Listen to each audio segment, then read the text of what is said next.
మనం క్రైస్తవ హక్కుల సమావేశంలో పాల్గొంటున్నాము. ఈ సందర్భంగా మన మధ్యలో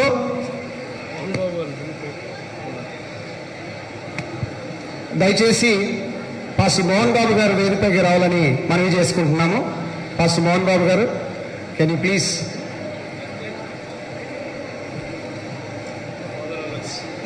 ఈ ప్రోగ్రాం ఆరంభించక ముందు మనం ప్రార్థన చేసుకుందాం. మన మధ్యలో రెవరెండ్ ఫాదర్ రాజు అలెక్స్ గారు ఉన్నారు.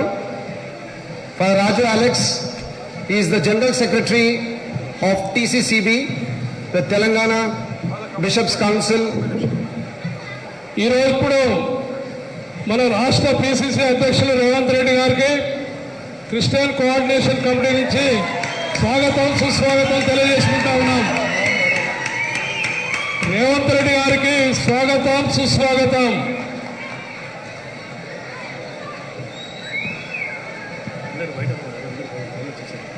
స్టేజ్ మీద ఉన్నటువంటి మిత్రులందరూ కూడా కొద్దిగా ప్లీజ్ దయచేసి కోఆపరేట్ చేయగలిసిన విజ్ఞప్తి చేస్తా ఉన్నాం.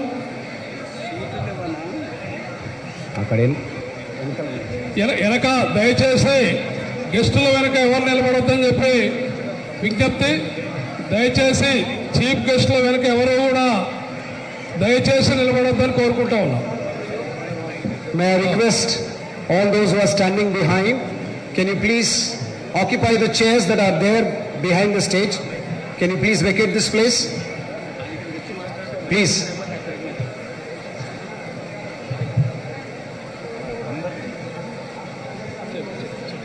We don't want anybody standing behind the guests.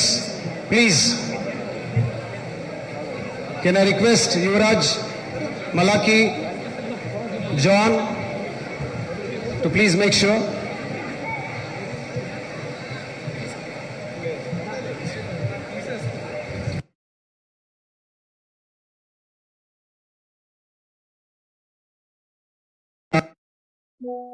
General Secretary, Telugu Bishops Council. May I request Father Raju Alex to please lead us into prayer.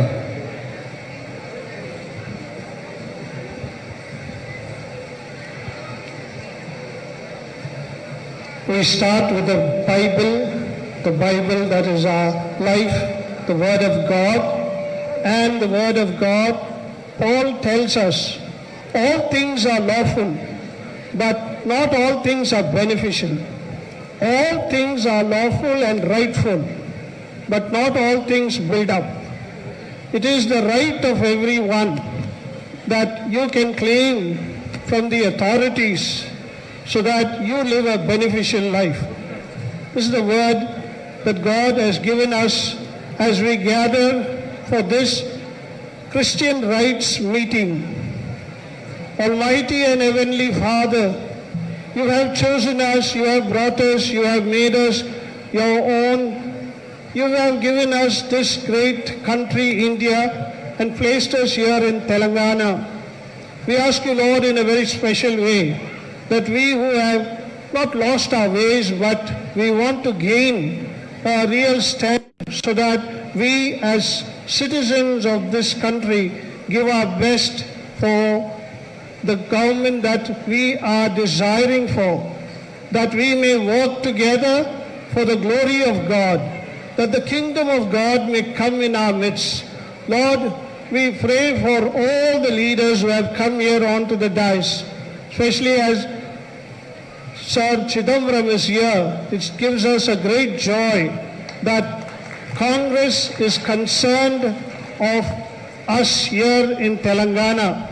We are happy, Lord, for blessing us with Manik Rao, Revanth Reddy and Jeevan Reddy.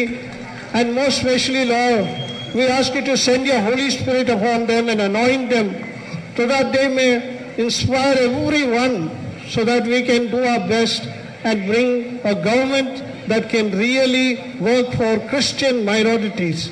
Lord, you chose always the minorities to be on the forefront.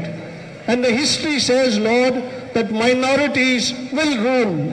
And this should happen, Lord, because you are our wonderful King and Master. We pray for this gathering. May this gathering be fruitful and may all our rights also be met so that we who are chosen to be here receive your great blessing. We ask this in the most precious name of our Lord Jesus Christ. Amen.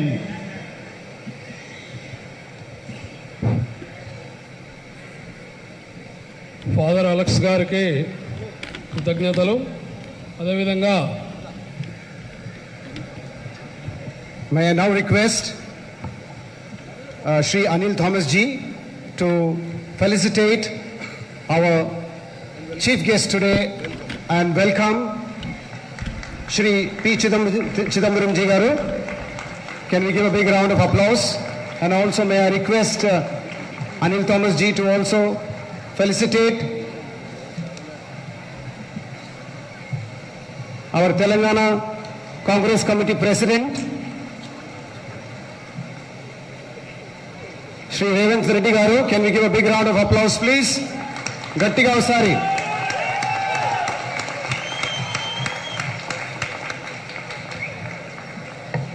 మరి అదేవిధంగా may I request Shri Anil Thomas garu to felicitate Shri Manikrao Govindrao Thakre garu.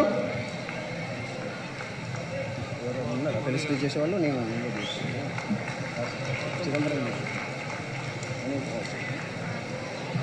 Also may I request Shri Anil Thomas garu to felicitate Shri Madhu Yashiki Gaud garu.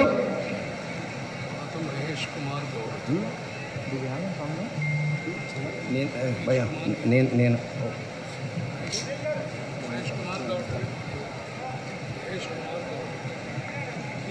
May I request Anil Thomas garu to felicitate Mahesh Kumar Gaud garu also.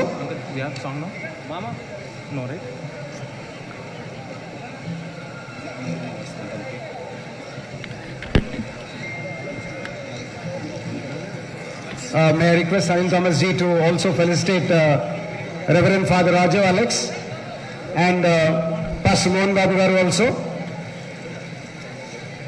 నేను తమస్కు నేను వేస్తాను.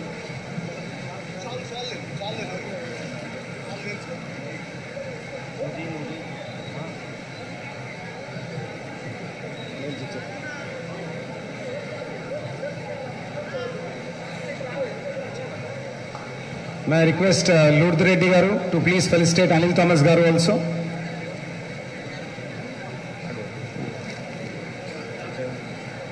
Thank you very much, sirs. Please be seated.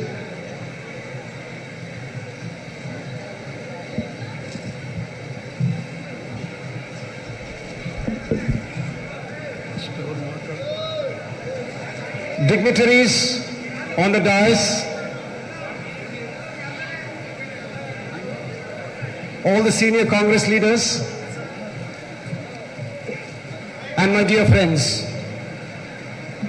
we all know Christianity existed for the last 2000 years in our country.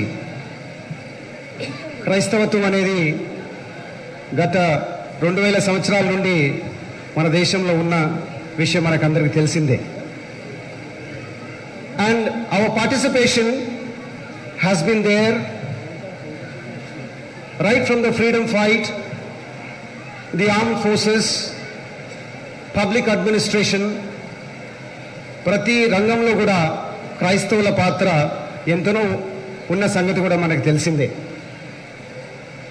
Predominantly క్రైస్తవులు మన మైండ్లో వచ్చినప్పుడు when Christianity comes into mind, first two things come into everybody's mind. Christians are known for their education system and healthcare system. This is what comes to everybody's mind. And we have left no stone unturned in that direction. Yes, there are two main factors, principal factors that always ran the Christianity. In Luke chapter 22 verses 24 to 27, it says, "For even the Son of Man did not come to be served, but to serve, and to give his life as a ransom for many." That is the principal foundation on which Christianity existed, exists, and will continue to exist. there was one void space in the political space. The Christian recognition representation was weak. The same thing was also felt in the state of Telangana. But there was one man who came to the state of Telangana when most of the youth who were aspiring to become politicians or wanted a direction in politics were languishing to have an helping hand. That is the time we found one man who came to the state of Telangana, picked up the young, fresh leaders from every district, including the district of Hyderabad. And let's put our hands together for this one great gentleman who came and gave a ray of hope to all our young people, both the boys and the girls. Please welcome Shri Anil Thomas Ji, the Vice Chairman of Minorities Department, All India Congress Committee, to address the gathering.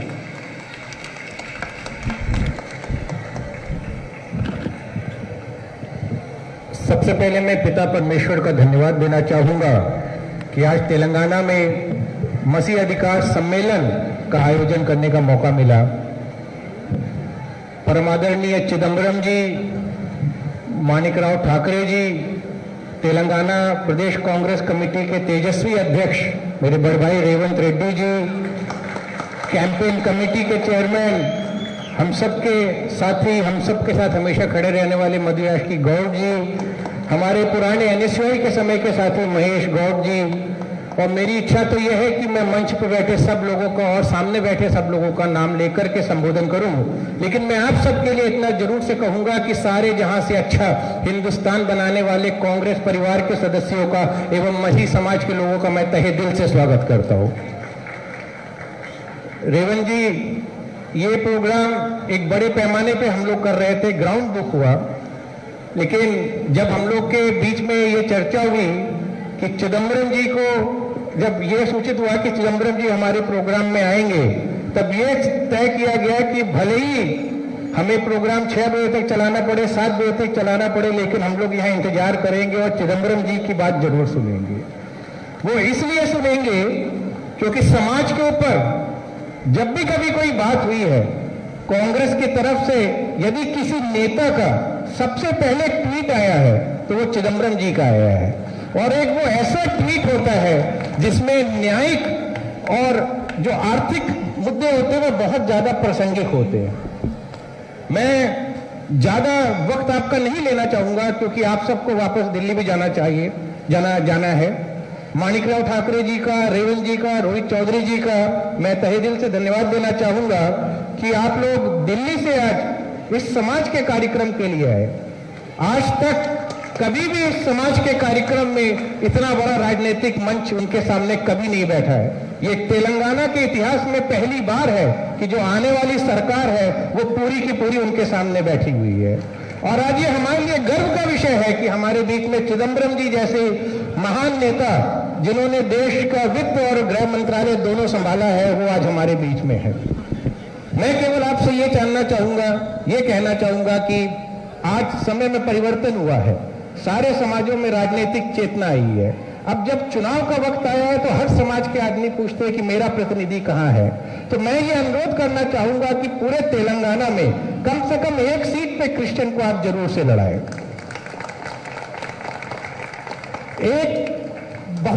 एक जो गंभीर विषय है जो मैं आपके सामने रखना चाहूंगा, जब हमारे समाज में से नेताओं का चयन होता है तो हम उन नेताओं को पहचान देते हैं जिनका समाज के साथ कुछ लेना देना नहीं, जो समाज से पूरी तरीके से कटे हुए होते हैं। तो हमें एक कहावत याद आती है कि पराक्रम पे परिक्रमा भारी पड़ जाती है। तो हमारे नेता जो समाज से कटे हुए होते हैं वो नेताओं के इर्द गिर्द चक्कर पा करके वो ऐसा एक चित्र तैयार कर देते हैं कि जैसे समाज पूरी तरीके से उनके साथ है, जबकि वास्तविकता ये है कि समाज के लिए वो टोटली न्यू बड़ी है।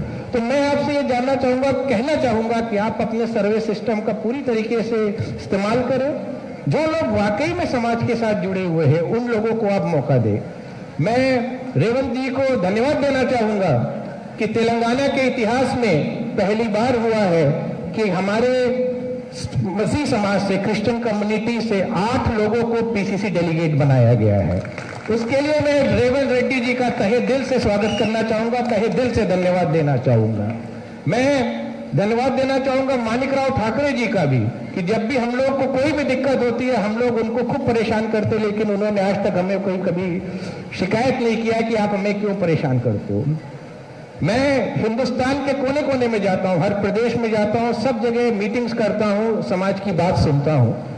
मैं जहां भी जाता हूं समाज के लोग 2-3 मुख्य मांगे हमारे सामने रखते हैं, कि एक जो मांग रखते हैं वो कहते हैं कि बरियल ग्राउंड का, कि हर जगह जाते कहते हैं हमें शमशान भूमि दे दो।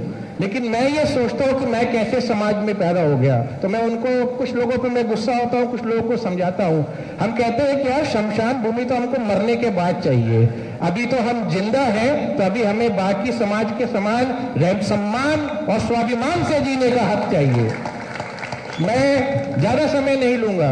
मैं तेलंगाना मसीह समाज की तरफ से जो 11-10 जो हमारी मांगे हैं वो मैं आपके सामने रखूंगा। मैं बेन से चाहूंगा कि I will read those in English because Chidambaram ji is here. वो जो 11 मांगे हमारे बीच में है, सबसे पहले है adequate, you have to tell them in Telugu. Can you give that to everyone? हाँ, दे दो प्लीज।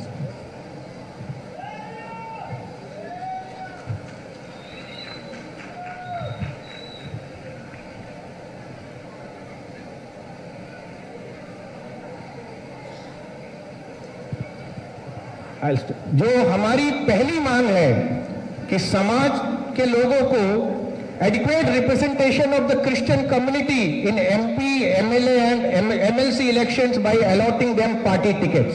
మరి క్రైస్తవ హక్కుల గురించి ఇప్పుడు అడుగుతున్నాం. మరి రేవంత్ గారు ముందు పెడుతున్నాం, మరి చిదంబరం గారు ముందు పెడుతున్నాం. అదేంటంటే మొదటిది MP, MLA మరియు MLC ఎన్నికల్లో క్రైస్తవ వర్గానికి తగిన ప్రాముఖ్యత ఇవ్వాలి.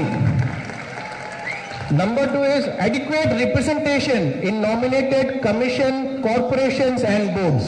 మరి నామినేటెడ్ కమిషన్లు, కమిషన్లు మరి బోర్డులు తగిన ప్రాధాన్యత ఇవ్వాలి. Number 3 is formation of Christian welfare board. మరి క్రైస్తవ సంక్షేమ బోర్డును కూడా ఏర్పాటు చేయాలని చెప్పి మరి మంత్రివర్యులని, శాసనసభ్యవర్యులని అందరినీ మరి కోరుతున్నాం. Number 4 is 20% of the total funds for minorities to be allocated to the Christian community.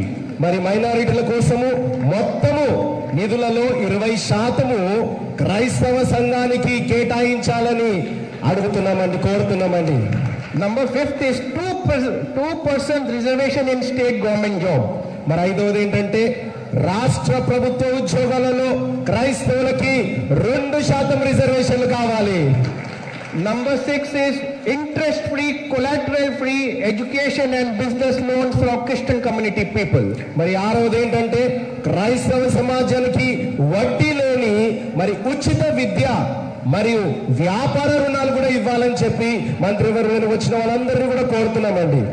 Number 7, imposing NSA, the National Security Act of 1980, on any person attacking churches and Christian institutes.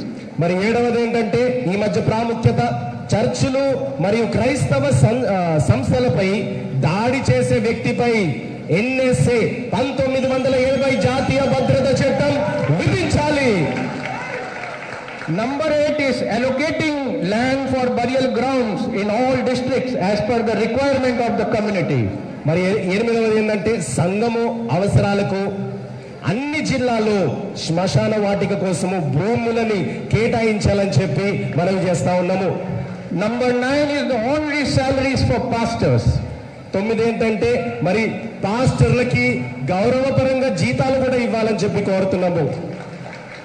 Number 10, but not the least, last but not the least, scheduled caste status for Dalit Christians. మరి 10వది ఏంటంటే దళిత క్రైస్తవులకి మరి SC కులాలుగా నియమించాలని చెప్పి కోరుతున్నాము.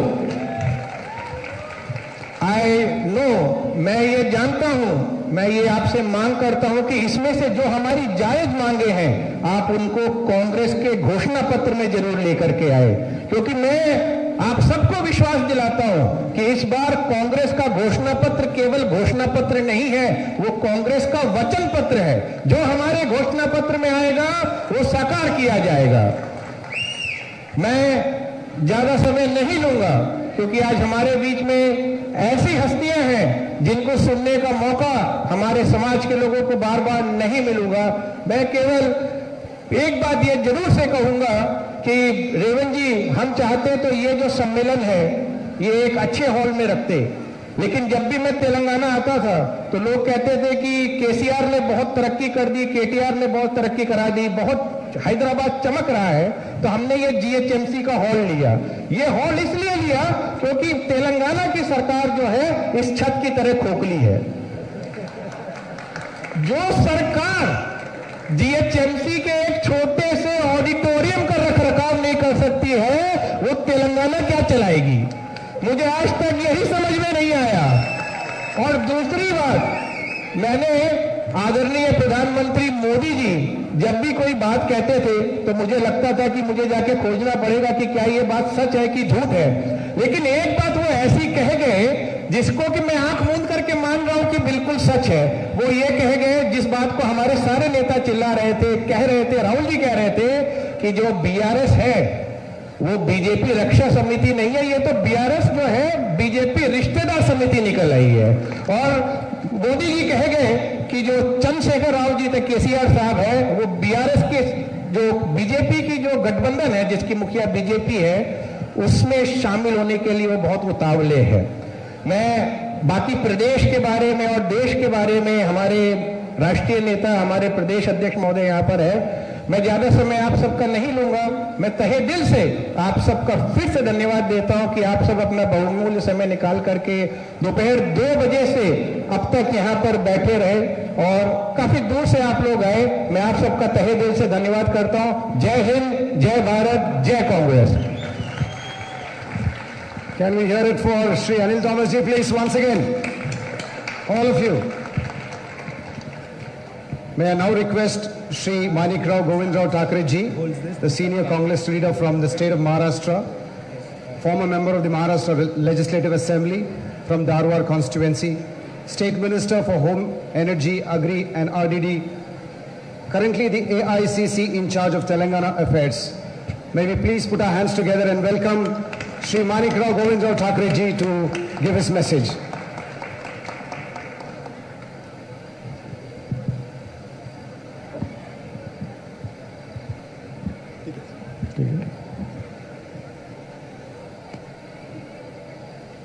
आज के सम्मेलन में, इस सम्मेलन को आपको संबोधित करने के लिए यहाँ पर आए हुए राष्ट्र के कांग्रेस पार्टी के नेता और जिन्होंने फाइनेंस, होम जैसे नेशनल लेवल पे जिस विभाग को जिस तरीके से संभाला, वो हमारे नेता चिदम्बरम जी, हमारे तेलंगाना के कांग्रेस के अध्यक्ष रेवंत रेड्डी जी, हमारे ऑल इंडिया कांग्रेस कमेटी के सेक्रेटरी हमारे साथी रोहित चौधरी जी, यहाँ उपस्थित हमारे साथी तेलंगाना कांग्रेस के नेता मधु एस्टिक जी, हमारे वर्किंग प्रेसिडेंट महेश गौड़ जी, जिन्होंने इस सम्मेलन का आयोजन किया, मेरे साथी, मेरे दोस्त हमारे अनिल थॉमस जी, मंच पर बैठे हुए सभी नेतागण और उपस्थित मेरे भाइयों, बहनों और साथियों, सबसे पहले मैं चिदम्बरम जी का आभार व्यक्त करना चाहूंगा कि उन्होंने अपना समय हमारे तेलंगाना के इस सम्मेलन के लिए उन्होंने दिया, इसलिए मैं उनको धन्यवाद करना चाहता हूं। चिदम्बरम जी के बारे में आप सभी को पता है, इस देश में जो भी फाइनेंशियल जो भी अच्छा वर्क जिन्होंने किया होम डिपार्टमेंट में या सेंट्रल गवर्नमेंट में, जब जब चिदम्बरम जी रहे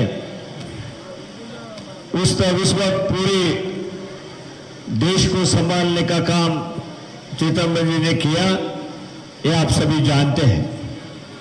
और जिस तरीके से आज कांग्रेस पार्टी को आगे ले जाने के लिए वो हर वक्त अपने विचारों को लोगों को सामने रखते हैं, जिनके विचारों का आधार लेके कांग्रेस पार्टी भी एक आगे चलती है, कांग्रेस के कार्यकर्ता आगे जाते हैं। तो ऐसी शख्सियत हमारे साथ यहां पर मौजूद है, मैं उनको बहुत बहुत धन्यवाद देना चाहूंगा। और आज हमारे अनिल थॉमस साहब ने हमें यहां पे बुलाया, मैं समझता हूं कि बड़ी अच्छी तादाद थी, सभी भाइयों के एक साथ उन्होंने किया। हमारे देश को अगर आगे ले जाना है तो सभी हमारे देश के भाइयों के, सभी जाति धर्म के भाइयों के एक साथ लेके चलने वाली जो बात है कांग्रेस पार्टी की है, हमारे नेता राहुल जी गांधी की है, हमारे नेता खड़गे साहब की है, सोनिया जी गांधी की है, जिसके लिए राहुल जी गांधी ने कन्याकुमारी से श्रीनगर तक यात्रा निकाली। मकसद यही था कि इस देश में जिस तरीके से बीजेपी ने पॉलिटिक्स करना शुरू किया, इस देश में धर्म के अंदर जो दरार पैदा करके, जाति के अंदर दरार पैदा करने के लिए जो कोशिश बीजेपी की ओर से हो रही है, उसको रुकाना चाहिए। इसलिए राहुल जी इस भारत जोड़ो यात्रा कन्याकुमारी से श्रीनगर तक चल के राहुल जी ने दिखा दिया कि इस देश की हर जनता, इस देश का नागरिक है, उनको हक मिलना चाहिए, उनको सबको साथ में लेके चलना चाहिए। और वही नीतियां कांग्रेस पार्टी की है, वही आधार हमारा है। लेकिन बीजेपी जैसे पार्टी और यहाँ पे बीआरएस, ये उनको पूरी तरह मदद कर रही है। साथ में मिलकर बीजेपी, बीआरएस और एमआईएम जो कांग्रेस के ऊपर प्रहार करती है, लेकिन हम विचारधारा हम कभी बदलेंगे नहीं। सबको लेके चलने वाली जो विचारधारा है कांग्रेस पार्टी की है, इस देश में सद्भावना रहनी चाहिए, इस देश में भाईचारा रहना चाहिए, ये देश आगे बढ़ना चाहिए। ये जिम्मेदारी भी कांग्रेस के कार्यकर्ताओं की, कांग्रेसकर्ता की, नेता की है। वो विचारों को हम आगे ले जाने के लिए हमारा नेतृत्व काम कर रहा है, उसके पीछे हम लगातार उसी तरीके से हम खड़े हैं। और ये बताने के लिए हर जगह पे इस तरीके से हर धर्म समाज के लोग एक साथ होकर जो विचारधारा इस तरीके से बीआरएस की रहो, बीजेपी की रहो, एमआईएम की रहो, तोड़ने की बात जो करते हैं, कांग्रेस पार्टी जोड़ने की बात करती है।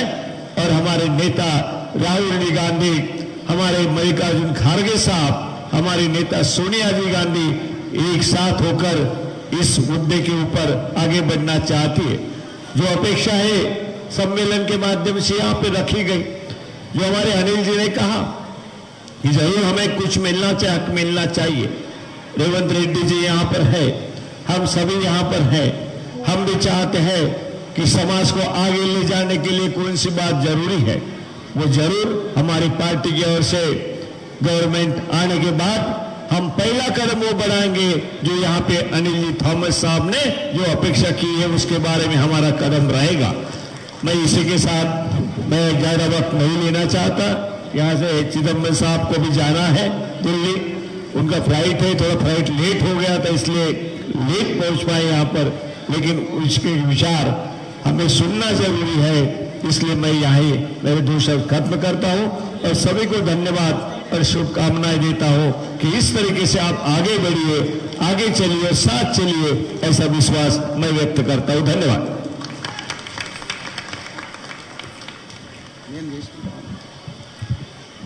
Can we give a big round of applause, please, for that assurance from Manik Rao ji? Thank you so much, sir.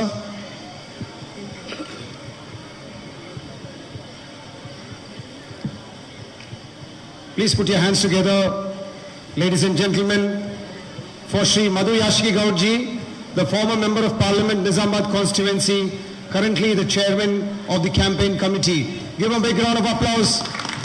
Sir, may we have your message? మనందరి కొరకు తెలంగాణ రాష్ట్ర ప్రకటన మీ అందరికీ తెలుసు.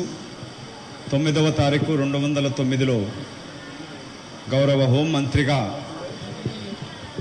పెద్దలు మాజీ హోంశాఖ మంత్రులు ఫైనాన్స్ మినిస్టర్ చిదంబరం గారు ఈ రాష్ట్ర ఏర్పాటులో ప్రత్యేక చరిత్రాత్మక పాత్ర.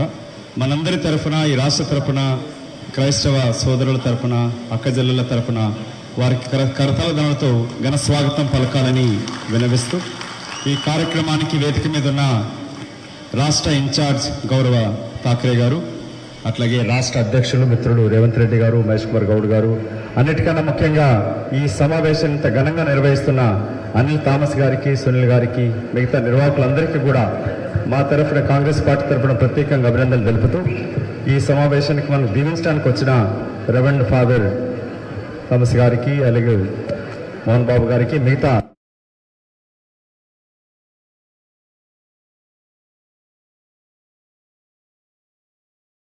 ఇక్కడ అక్కజల్లులు చాలా మంది ఉన్నారు. అనిల్ చెప్పినట్టు 2 గంటల నుంచి మీరు వెయిట్ చేస్తున్నట్టు చెప్పినారు. నేను ఒక్కడే చెప్పదలుచుకున్నాను, 10 కమాండ్స్కి ఎంత పవిత్రత ఉంటుందో మీరు పెట్టిన ఈ డిమాండ్స్ కూడా అంతే పవిత్రత ఉంది. మీ న్యాయమైన డిమాండ్స్ని కాంగ్రెస్ పార్టీ తరఫున ఇది తప్పకుండా తప్పకుండా నెరవేర్చడానికి కొరకు ఆ బాధ్యత కూడా తీసుకుంటామని చెప్తూ ఆఖరిగా ఒక విషయం మీకు చెప్పదలుచుకున్నాను. తెలంగాణ రాష్ట్రం ఏర్పడ్డాక ఈ కల్వకుంట్ల చంద్రశేఖర్ ప్రతి కులాన్ని, వర్గాన్ని, ప్రజలను మోసం చేస్తూ ఉన్నాడు. మన క్రైస్తవ సోదరులకు కూడా ఉచిత హామీ ఇచ్చి రిజర్వేషన్స్ అన్నాడు. కానీ దేశంలో ఇవాళ క్రైస్తవ కులస్తుల పైన జరుగుతున్న దాడిని, చర్చిలని కూలవేస్తూ ఉంటే మణిపూర్ నుంచి తోడుకొని తెలంగాణ రాష్ట్రంలో జరుగుతున్నా కూడా ఎక్కడన్నా చంద్రశేఖర్ ఒక మాట మాట్లాడా? ఒక్కసారి ఎప్పుడన్నా ఈ జాతీయ ప్రభుత్వం, మోదీ గారి ప్రభుత్వాన్ని విమర్శించాడా? కల్వకుంట్ల చంద్రశేఖరరావు, బీజేపీ 2 కలిసే ఉన్నారు. మీ అందరికీ విజ్ఞప్తి, ఈ డిమాండ్స్ నెరవేర్చాలంటే ప్రభుత్వం మారాలి. ప్రభుత్వం మారినప్పుడే పాలసీలు మారుతాయి.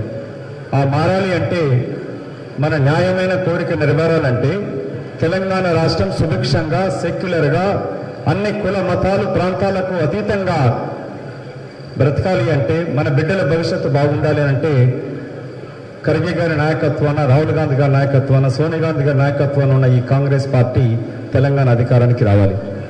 మీ అందరికీ నా విజ్ఞప్తి, చేతులొచ్చి వేడుకుంటా ఉన్నాను. ఈ వచ్చే ఎన్నికలలో మన చర్చలకి చిన్న చిన్న కోరికలు ఉంటాయి. అవి కోరికలు కాదు, అది మన న్యాయమైన కోరిక, మన హక్కు. ఏ రాజకీయ నాయకుడు కానీ, ఏ పార్టీలు కానీ భిక్షం పెట్టట్లే. మందిరాలని, మసీదులని నిర్మిస్తున్నట్టుగానే చర్చిలకు కూడా సహాయం చేయాల్సిందే. కానీ వాటి పేరు పైన మోసం జరుగుతూ ఉంది. మన క్రైస్తవ కులస్తులను కూడా మోసం చేస్తూ ఉంది టీఆర్ఎస్ పార్టీ ప్రభుత్వం. దాన్ని రాజకీయంగా బొందబెట్టినప్పుడే మన బిడ్డల భవిష్యత్తు బాగుంటుంది. ఇవాళ చర్చిలు కానీ, మిషనరీస్ అన్ని కూడా మారుమూల ప్రాంతాలకి, అడవుల ప్రాంతానికి వెళ్ళి వైద్య విద్యా సదుపాయాలు చేస్తూ ఉంటాయి. కానీ కార్పొరేట్ ట్యాక్స్ ద్వారా వేలాది ప్రజలకు సేవ చేస్తున్న మిషనరీ స్కూల్స్ పైన కూడా ట్యాక్స్లు వేస్తూ ఉన్నారు. ఎక్కడ కూడా మనకు కార్పొరేట్ లాగానే ఛార్జీలు వేస్తూ ఉన్నారు. వాటి కూడా కాంగ్రెస్ పార్టీ వచ్చినప్పుడు తప్పకుండా, గతంలో రాజశేఖర్ గారి కాంగ్రెస్ పార్టీ ప్రభుత్వం ఉన్నప్పుడు నేను మీ తరఫున డిమాండ్ చేయడం జరిగినది. విద్యుత్తులు కానీ, లేక ట్యాక్స్, మున్సిపల్ ట్యాక్స్ కూడా తగ్గించాలని కోరడం జరిగింది. ఇవన్నీ మారాలంటే, మన తలరాత మారాలంటే, మన బిడ్డల భవిష్యత్తు బాగుండాలంటే కాంగ్రెస్ ప్రభుత్వం రావాలి. దానికి ఇక్కడ అనిల్ థామస్ కానీ, సునీల్, మిగతా నాయకులంతా ఇక్కడ ఉన్నారు. మీ ద్వారా నేను కోరుకునేది ఏంటంటే, ఇక్కడికి వచ్చిన అక్కజల్లులందరూ, అన్నదమ్ములందరికీ కూడా విజ్ఞప్తి, ఈ వచ్చే ఎన్నికలలో మన తలరాత మార్చుకోవాలంటే మనం మారాలి. చేయితో చేయగలపండి. గౌరవ సోనియా గాంధీ గారు ఇచ్చిన 6 గ్యారంటీ స్కీమ్లతోటి ప్రతి నిరుపేద కుటుంబాన్ని ఆదుకోగలుగుతాం. మన బిడ్డలకు చదువు చెప్పించగలుగుతాం. విద్యా, వైద్య సదుపాయాలు కలిగించగలుగుతాం. అవన్నీ నెరవేరాలంటే కాంగ్రెస్ ప్రభుత్వం రావాలి.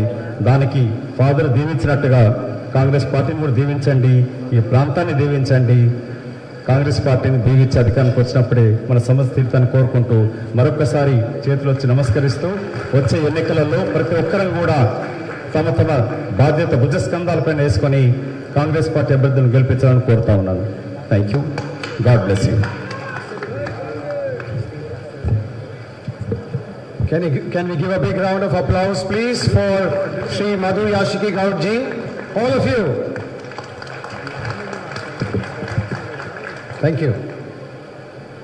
When we read his profile, it's out of the world, mind-boggling profile. It's so overwhelming to read his profile on the internet. We always saw him on the television, in the debates, well-learned, well-informed, the most versatile politician of the Indian National Congress. We have seen from our childhood on the television. Today we are privileged and honored to see him face to face. May we please welcome Shri P. Chidambaram ji, the former Home Minister and Finance Minister of Government of India, to share his message. Chidambaram గారికి స్వాగతం సుస్వాగతం తెలియజేసుకుంటా ఉన్నాం. Somebody is translating.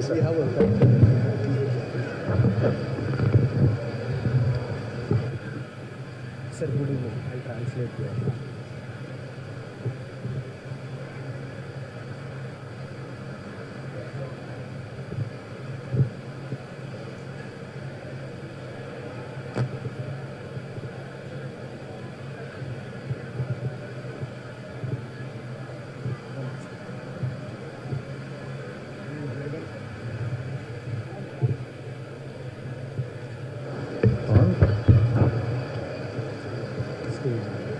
Shri Revanth Reddy Garu, PCC President.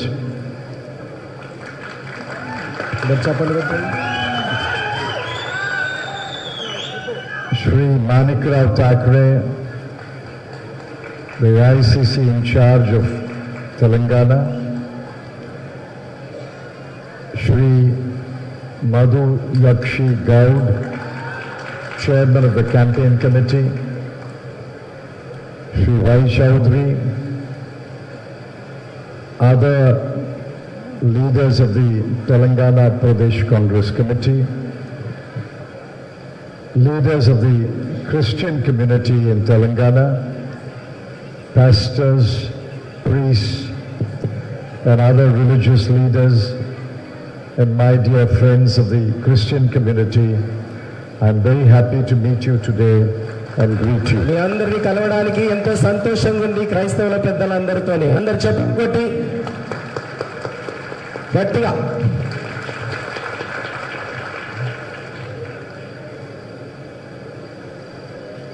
I'm not able to speak to you in Telugu or Hindi. మరి తెలుగులో కానీ హిందీలో కానీ మాట్లాడలేకపోతున్నాను. I will speak to you in English and my good friend will translate it. నేను ఇంగ్లీష్లో మాట్లాడతాను, మరి నా ప్రియ స్నేహితుడు మీతో తెలుగులో మాట్లాడతాడు. మీరు అర్థం చేసుకోండి. Although I do not speak Telugu, నేను తెలుగు మాట్లాడకున్నా about 10-12 years ago, 10-12 సంవత్సరాల క్రితము, not sentence, about 10 years ago, more than 10 years ago, when I heard the people of Telangana demand Telangana in Telugu, I was able to understand your demand.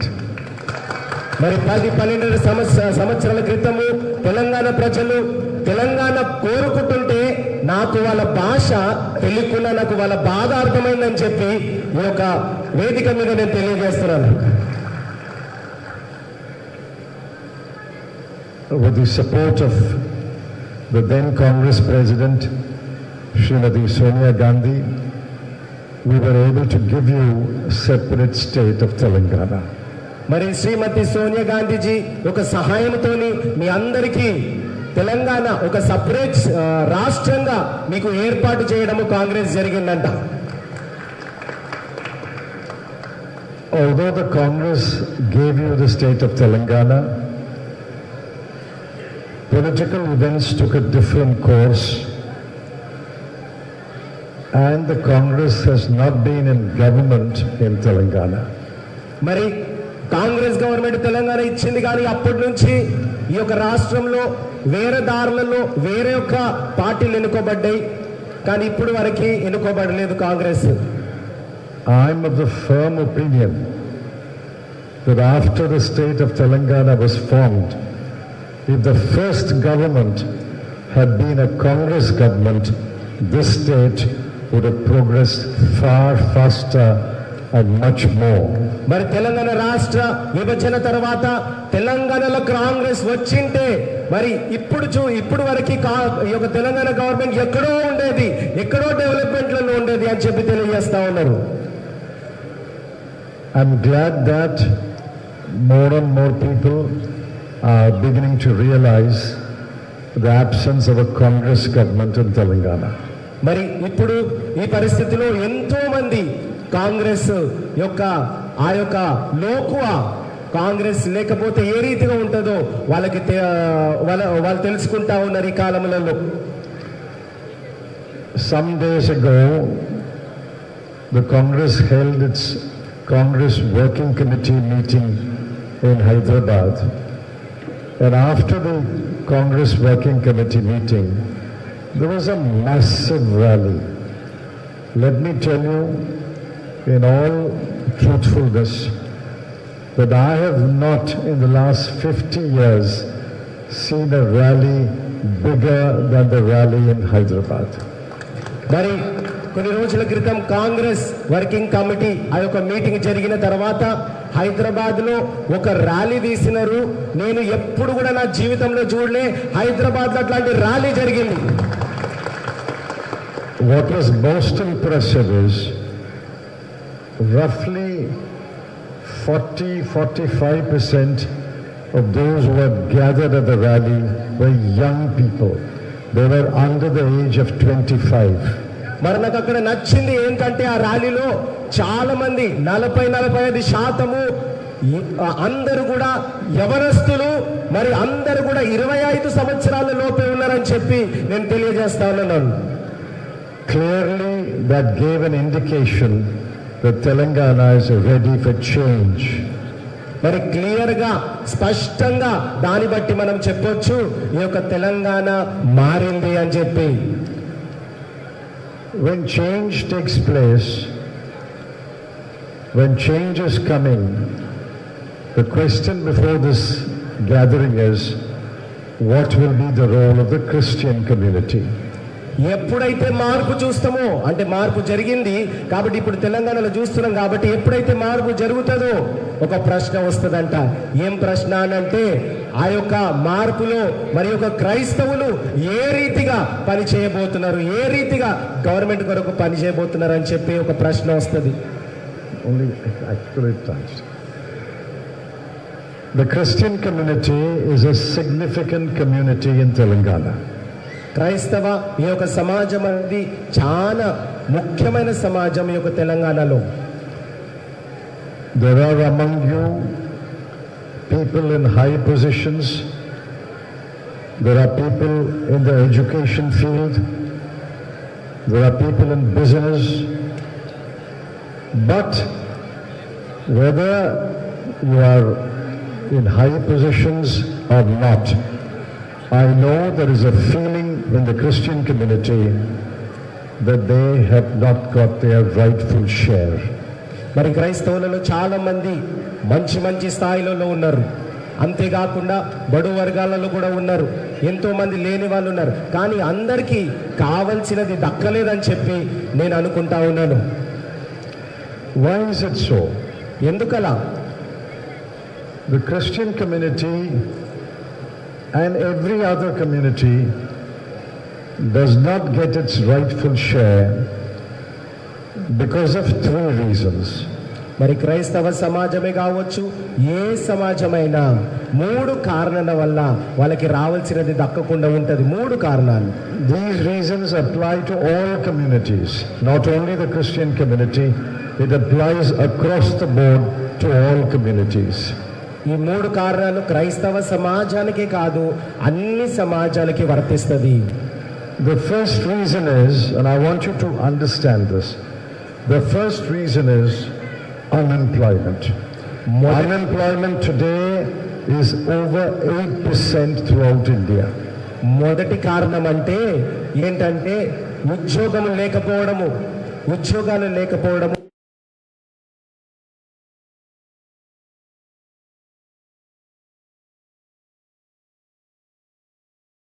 Between the age of 15 and 24, what we call youth, the unemployment rate is 23%.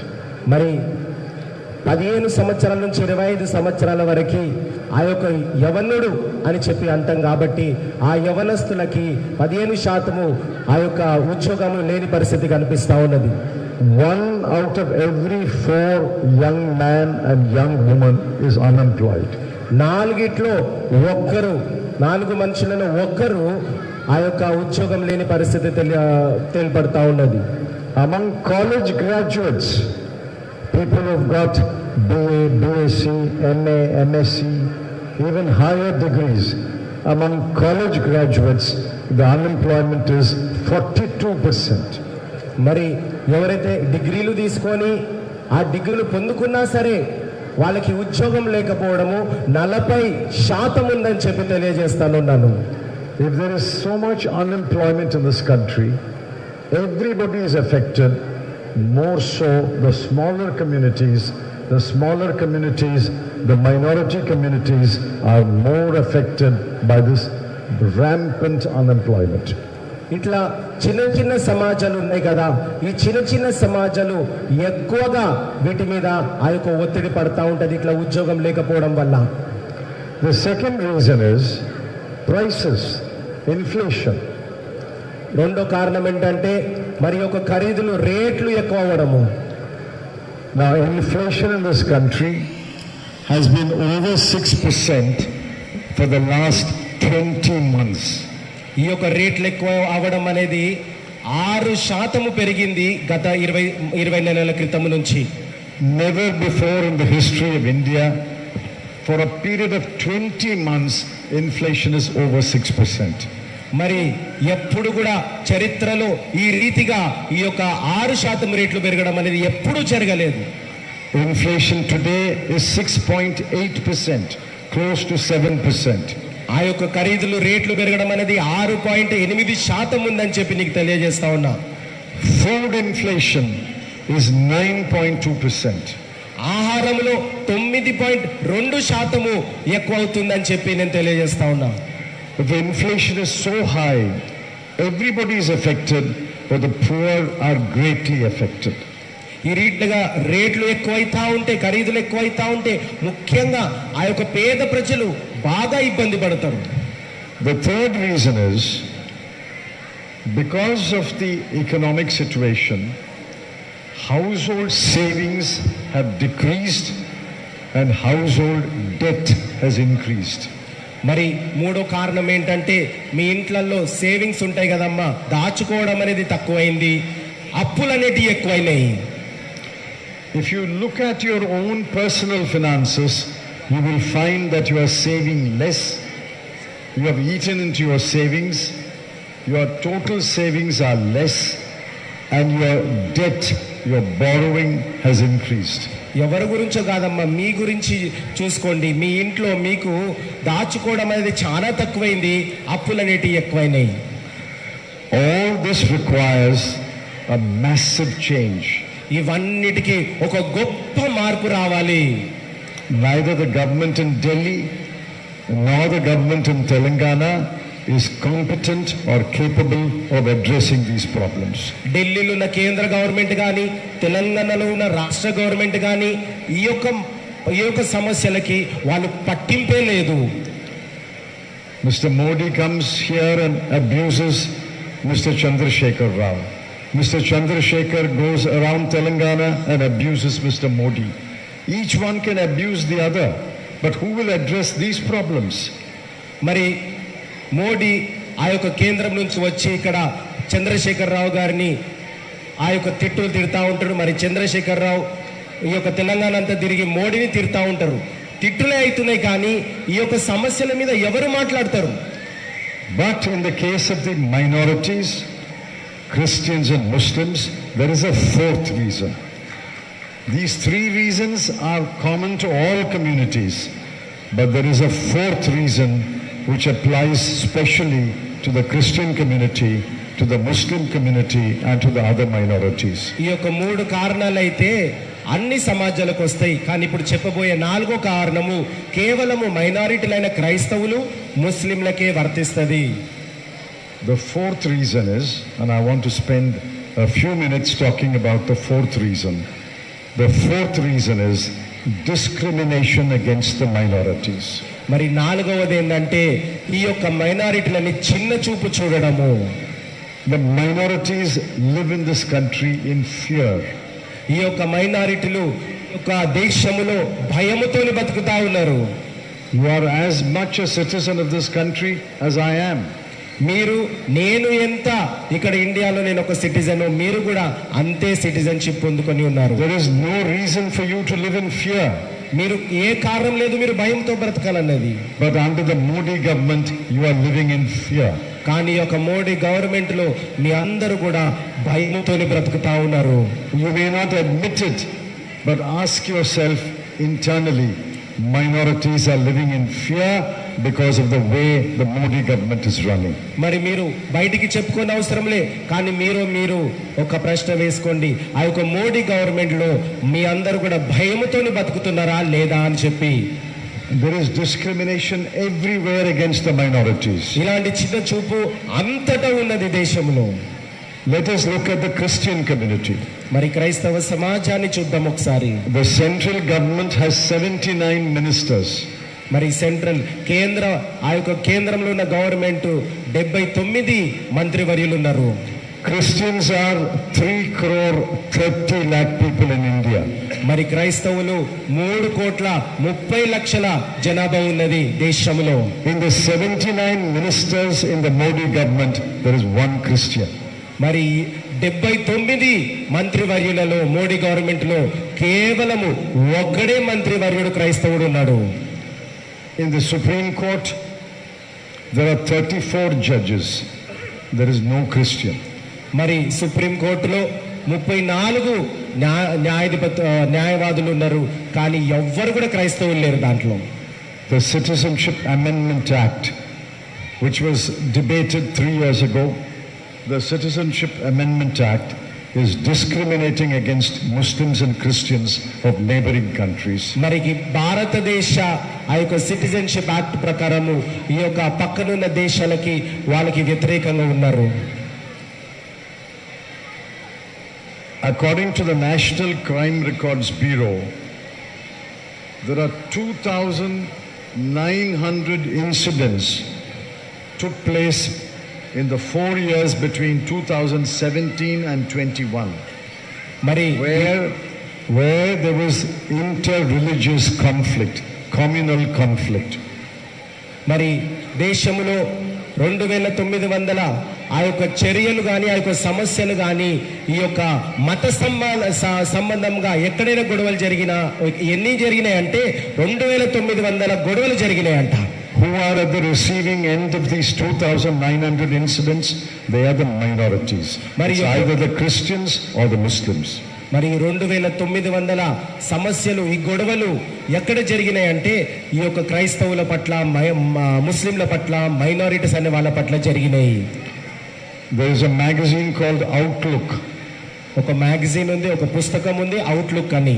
On March 13, 2023, this year, 6 months ago, the magazine published a special issue. మార్చి 13వ తారీఖు ఈ సంవత్సరం 2023 సంవత్సరంలో ఆ magazine ఆ యొక్క పుస్తకం ఒక article ని ప్రవేశపెట్టింది. That issue documented the attacks on Christian churches, Christian prayer meetings, Christian symbols throughout the country, where Christian churches were vandalized and Christian symbols were attacked. వాళ్ళు ఏమని వార్త తీసుకొచ్చారంటే ఎన్ని చర్చిలు భారతదేశంలో కూల్చివేయబడ్డాయి, ఎన్ని చర్చిలు భారతదేశంలో సమస్యలు పెట్టబడ్డాయి అని చెప్పి వాళ్ళు తీసుకొచ్చి ఉన్నారు. The United States government's report on international religious freedom, published in May 2023, says that religious freedom in India has been worsened. మరి అమెరికాలో ఒక పుస్తకం అనేది ఇంటర్నేషనల్ ఫ్రీడమ్ అంటే అంతర్జాతీయ స్వేచ్ఛ అనే ఒక పుస్తకంలో ఈ యొక్క భారతదేశంలో మత సంబంధమైన స్వేచ్ఛ అసలు లేనే లేదని చెప్పి వాళ్ళు వార్త చేయడం జరిగింది. There are thousands of organizations in India who are doing social and charitable work, and they receive money from other countries. కొన్ని వేల సంస్థలు ఉన్నాయి, మరి ఇక్కడ మంచి సహాయం చేస్తా ఉన్నారు. ఆ సంస్థలన్నీ బయట దేశం నుంచి ఆ యొక్క వాళ్ళకు కావాల్సిన డబ్బులు ఆర్థిక సాయం తెచ్చుకుంటా ఉన్నారు. Christian organizations receive from other Christian countries and Christian groups. మరి క్రైస్తవ సంస్థలు బయట దేశంలో ఉన్న క్రైస్తవ సంస్థల నుంచి ఆర్థిక సహాయం తీసుకుంటా ఉంటారు. As long as the Congress was in power, we did not stop that. We said they are doing social work, they are doing charitable work, they are doing educational work, they are working among the Dalits and the poor. If they are receiving money from Christian groups abroad, there's nothing wrong with that. మరి Congress government power లో ఉన్నప్పుడు, ఎన్నుకోబడినప్పుడు Congress government అవి ఏవి కూడా ఆపలేదు. బయట సంస్థల నుంచి వస్తున్నాయంటే ఏంటి, ఇక్కడ దేశంలో అందరికీ క్రిస్టియన్ సమస్యలు సహాయం చేస్తున్నారు కదా అని చెప్పి ఎప్పుడు ఆపలేదు. What has the Modi government done? Modi government ఏం చేసింది? Between 2017 and 22, 6,622 organizations FCRA registration has been cancelled. 2019 నుంచి 2022 వరకు ఈ క్రైస్తవ సంస్థలకి చెందిన FCRA అన్న యొక్క లైసెన్స్లని వాళ్ళు రద్దు చేసినారు. బయటికి రావడం అనేది రద్దు చేసినారు. Not one, 6,622 organizations FCRA has been cancelled. 6,622 సంస్థలు మూతబడ్డాయి. In Telangana alone, 622 organizations FCRA permission has been cancelled. ఈ యొక్క తెలంగాణ రాష్ట్రంలోనే 6,622 సంస్థలు మూయబడ్డాయి. India's democracy is under attack. మరి భారతదేశంలో ఈ స్వతంత్రం అనేది ఆ యొక్క అటాక్లు ఉన్నాయి, ఆ యొక్క గొడవలు ఉన్నాయి. Democracy will not disappear overnight. Democracy will slowly be eroded like a river erodes the banks. Democracy will slowly be eroded, and one day democracy will vanish in this country. ఈ యొక్క డెమోక్రసీ, ఈ యొక్క స్వతంత్రం అనేది ఎట్లా పోతుందంటే ఒకటేసారి పోదు. మెల్లమెల్లగా చెరువులు ఎట్లయితే ఆరిపోతాయో, వాగులు ఎట్లయితే ఆరిపోతాయో ఆ రీతిగా మెల్లమెల్లగా అవి ఆరిపోతాయి. And when democracy vanishes in this country, when democracy diminishes in this country, the worst sufferers will be the minorities, the Christians, the Muslims and the Sikhs. ఆ యొక్క స్వతంత్రం అనేది ఆరిపోయినట్లయితే మొట్టమొదటిగా హింసించబడేది ఎవరు అని అంటే క్రైస్తవులు, ముస్లింలు, సిక్కులు అని చెప్పి, మైనారిటీలు అని చెప్పి తెలియజేస్తున్నాను నేను. Democracy must be defended for all the 140 crore people of India. ఈ యొక్క డెమోక్రసీ స్వతంత్రం అనేది మొత్తము 140 కోట్ల ప్రజలకి వర్తిస్తుంటది. But democracy must be strongly defended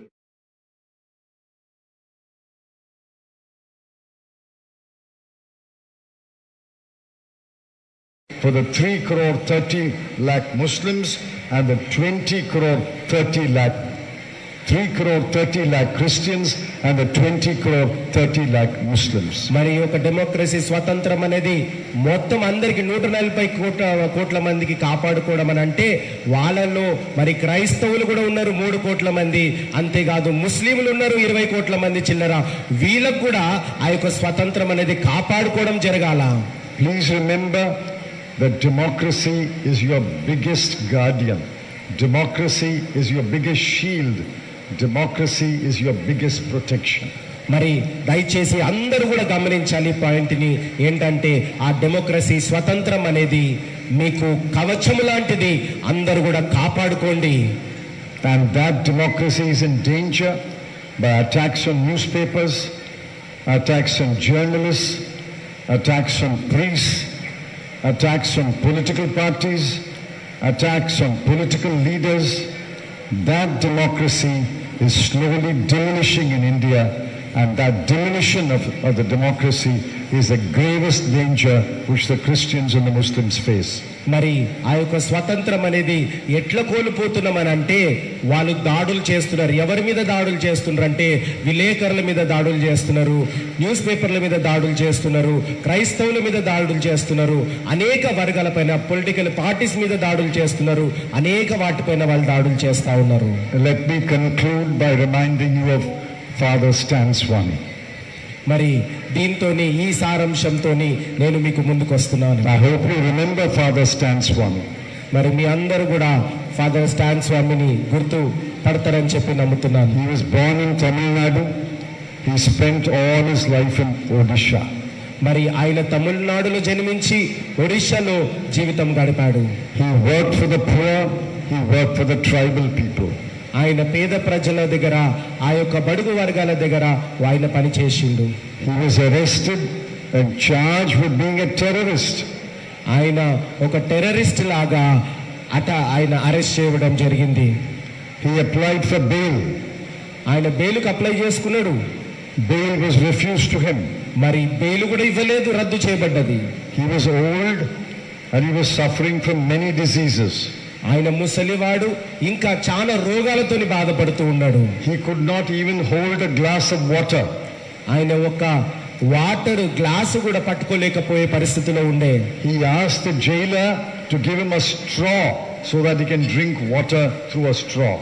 మరి ఆయన ఎలాంటి పరిస్థితిలో ఉన్నా అంటే ఆ యొక్క గ్లాస్ లో నుంచి ఒక స్ట్రా అడిగిండంట. జైలర్ని అడిగి ఆ స్ట్రా నుంచి నీళ్లు తాగేవాడంట. The straw was denied to him. ఆ స్ట్రా కూడా ఇవ్వడం రద్దు చేసి వాళ్ళు ఇవ్వలేదంట. His lawyers applied in court. ఆమె భార్య కోర్టులో అప్లై చేసినది.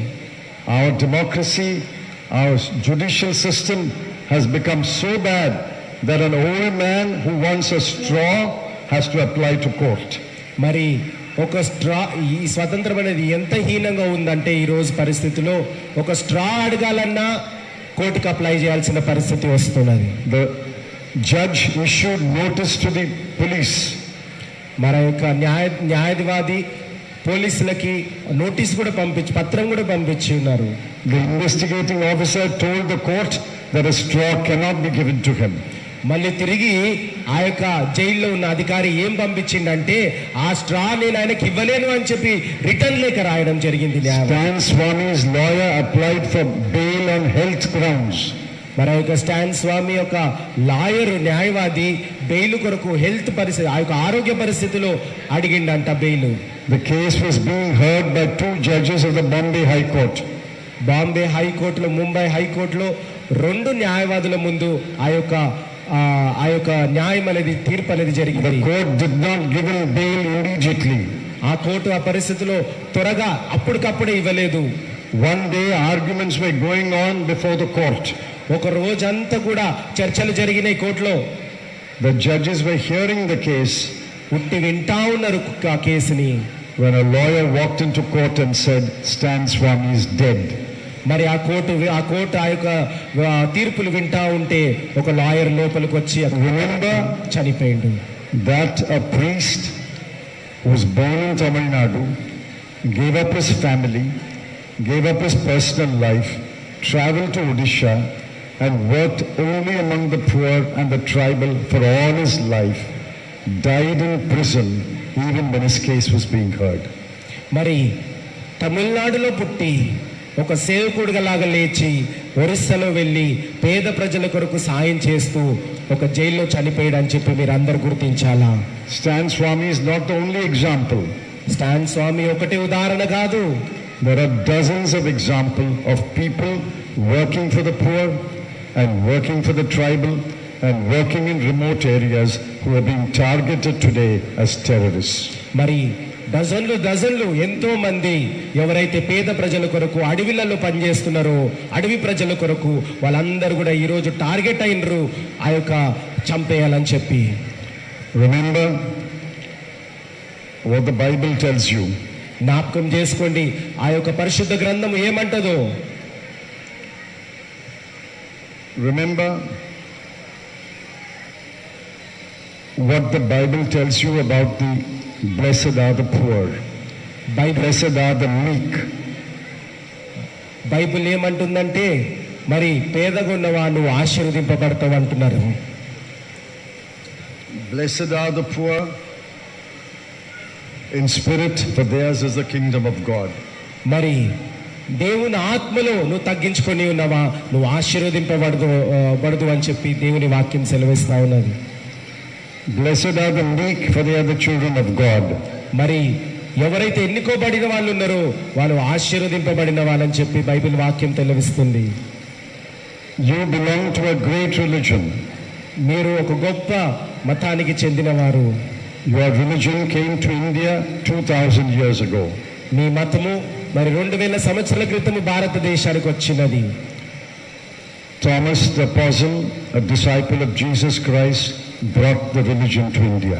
మరి తోమా అనే దేవుని శిష్యుడు అందరికీ తెలుసు కదా, మరి ఆయన భారతదేశానికి ఈ యొక్క క్రైస్తవ మతాన్ని తెచ్చి ఉన్నాడు. Christianity is one of the greatest religions of the world. మరి క్రైస్తవత్వం అనేది లోకములోనే అతిపెద్ద మతము. I studied all my school, all my college in Christian institutions. మరి నా యొక్క చదువు అంతా కూడా క్రైస్తవ ఆ యొక్క స్కూల్స్ కాలేజ్ విద్య అంతా అక్కడే జరిగింది. Kuruvilla Jacob was a legendary headmaster.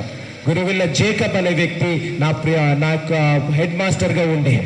After he ceased to be headmaster in the Christian college school, he came to Hyderabad and he was the headmaster in the public school here. మరి నాకు head master తర్వాత హైదరాబాద్ కూడా వచ్చి ఆయన ఇక్కడ head master గా ఉండే. You belong to the India as anyone else does. నువ్వు ప్రతి ఒక్కరిలాగానే భారతదేశానికి చెందిన వ్యక్తివి. నువ్వు You are not and you cannot be treated as second class citizens. మీరు రెండవ తరగతిలాగా రెండవ వాడిలాగా మీరు మిమ్మల్ని మీరు చూడడానికి వీలేదు.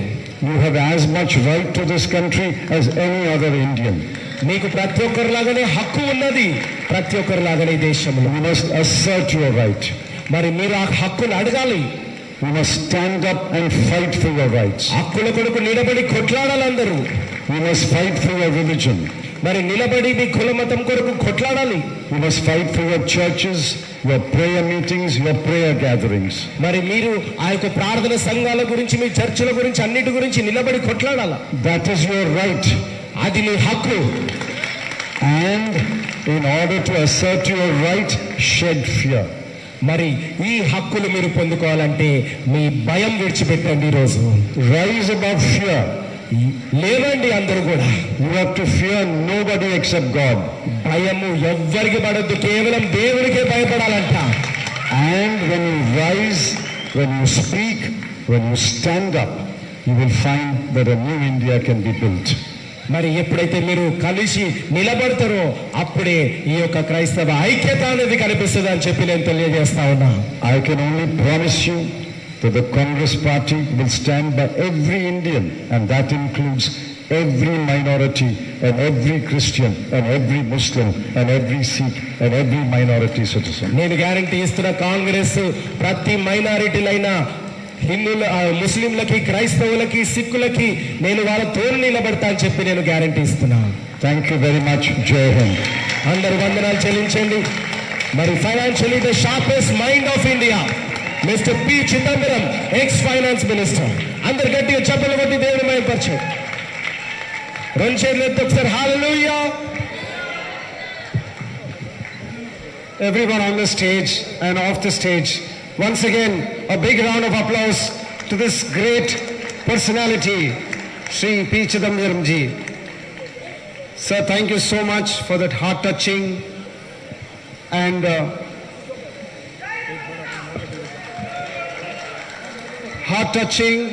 enlightening message.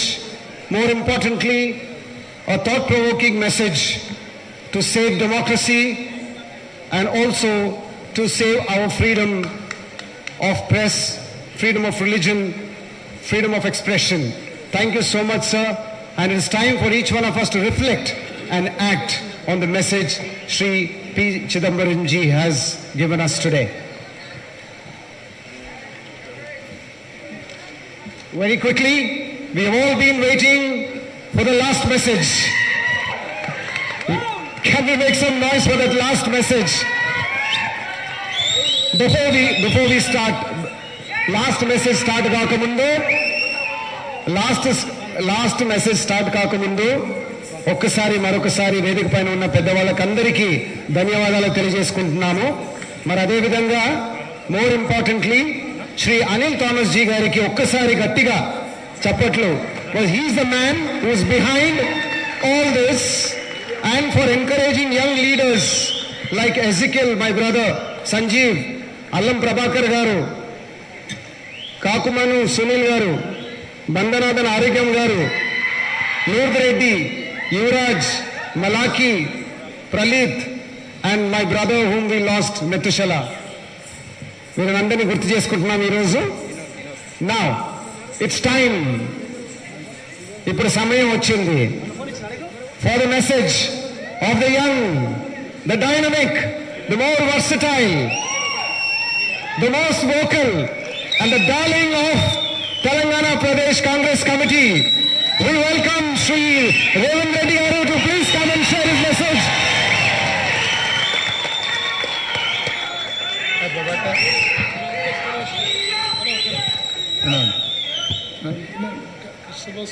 కాంగ్రెస్ ఆధ్వర్యంలో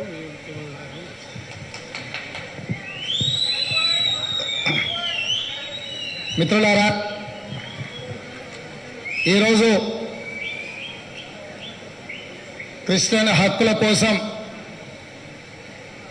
ఈ సమావేశాన్ని ఏర్పాటు చేసిన మా మిత్రుడు అనిల్ థామస్, ఆయన మిత్ర బృందం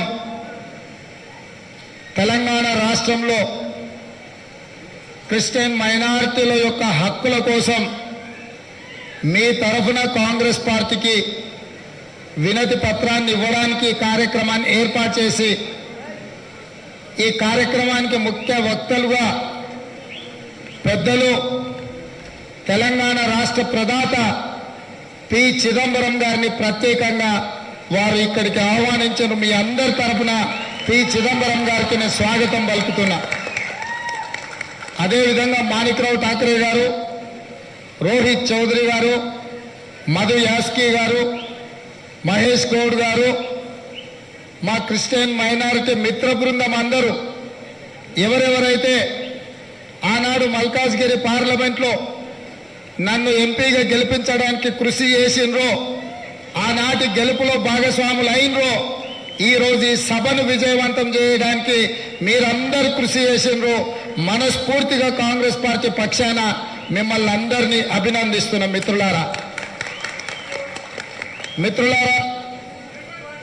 ఈ మానవ లోకం కళ్యాణం కోసం యేసు ప్రభువు జన్మనెత్తి ఈ పేదలు, దళితులు, ఆదివాసీలు, గిరిజనులు వీళ్ళందరి యొక్క అభ్యున్నతి కోసం యేసు ప్రభువు కృషి చేసి వారు త్యాగం చేసి శిలనెక్కి పాపులను కాపాడే ప్రయత్నం చేసిండు, పేదలకు అండగా నిలబడే ప్రయత్నం చేసిండు. ఈ సందర్భంగా వారిని స్ఫూర్తిగా తీసుకొని మహాత్మా గాంధీ గారు స్వతంత్ర పోరాటంలో యేసు ప్రభువు ఇచ్చిన శాంతి సందేశాన్ని తీసుకొని రవి అస్తమించని బ్రిటిష్ సామ్రాజ్యాన్ని కూలదోసిండు. మహాత్మా గాంధీ గారికి స్ఫూర్తినిచ్చింది యేసు ప్రభువు అని చెప్పి ఈ సందర్భంగా మనం అందరం గుర్తు చేసుకోవాల్సిన అవసరం ఉంది. స్వతంత్రం వచ్చిన తర్వాత యేసు ప్రభువు ఏ విధంగా అయితే ప్రాణ త్యాగం చేసి మళ్ళీ జన్మనెత్తి మనందరికీ సేవలు అందించిండో, మహాత్మా గాంధీ గారు కూడా అదే విధంగా స్వతంత్రం వచ్చిన తర్వాత తన ప్రాణ బలిదానం చేసిండు. ఈ రోజు వారు ఇచ్చిన స్ఫూర్తి సందేశం ఈ రోజు కాంగ్రెస్ పార్టీ తీసుకొని మహాత్మా గాంధీ గారి స్ఫూర్తితో ఈ రోజు కాంగ్రెస్ పార్టీ పనిచేస్తుంది. మిత్రులారా, అదేవిధంగా మీకందరికీ తెలుసు, మదర్ తెరిసా గురించి నేను చెప్పవలసిన అవసరం లేదు. ఈ దేశంలో ఏ మూలకెళ్ళినా పేదల సంక్షేమం కోసం, నిరుపేదల విద్య కోసం, ఆదివాసీలు, దళితులు, గిరిజనుల యొక్క వైద్యం కోసం తల్లడిల్లుతున్న ప్రజల కోసం సేవలను అందించడానికి మదర్ తెరిసా స్ఫూర్తి ఈ ప్రపంచానికి దార్శనికమైంది, ఆదర్శమైంది. అలాంటి మదర్ తెరిసా త్యాగాలను స్ఫూర్తిని తీసుకొని మన నాయకురాలు శ్రీమతి సోనియా గాంధీ గారు ఈ దేశంలో అన్ని పదవులను త్యజించి ఈ మానవాళి కోసం శ్రీమతి సోనియా గాంధీ గారు ఈరోజు కృషి చేస్తున్నారు. ఈ దేశం యొక్క అభ్యున్నతిని, ఈ దేశ పేద ప్రజల యొక్క సంక్షేమం కోసం పనిచేస్తున్నారు. మీకు అందరికీ తెలిసి ఈరోజు ఈ దేశంలో జరుగుతున్న పరిణామాలు, స్వతంత్రం వచ్చి 75 సంవత్సరాలు పూర్తి చేసుకుంటున్న సందర్భంలో ఈ దేశంలో మైనారిటీలకు, ముఖ్యంగా క్రిస్టియన్ మైనారిటీ, ముస్లిం మైనారిటీ, సిక్ మైనారిటీ, జైన్ మైనారిటీలకు సంపూర్ణమైన రక్షణ కల్పించి అభివృద్ధి సంక్షేమంలో మిమ్మల్ని భాగస్వాములను చేయాల్సిన సందర్భంలో 75 సంవత్సరాల స్వతంత్ర ఉత్సవాలు జరుపుకుంటుంటే ఈ దేశంలో మైనారిటీలు భయంగా బ్రతికే